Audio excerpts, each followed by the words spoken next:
اقوى تحدي مع الاطفال على الاخير، اللي هيكسب هياخد ال1000 جنيه دي ما بين محمود وعمر ويوسف ومالك. هنقول ايه 3 2 1 انتشروا. انا في بلالين اتفكت يا جدعان، ده في بلالين اتفكت. مفيش حاجه اتفكت.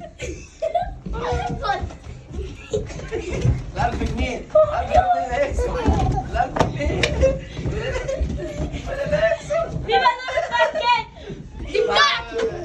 العب العب العب العب في الاخر اللي في الاخر انا عندي واحده نجمعها فرع بلومته، ما يجراش حاجه. اطلع تعال تعال انجز. هنا خش يمينك، خش شمالك.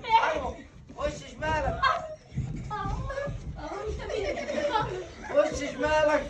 ال1000 جنيه، ال1000 جنيه، ال1000 جنيه.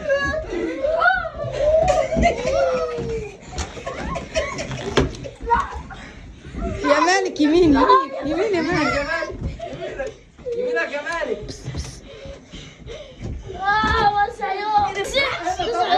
بس هنا طبعا اللي في الفراحه هنا. انت رايح فين؟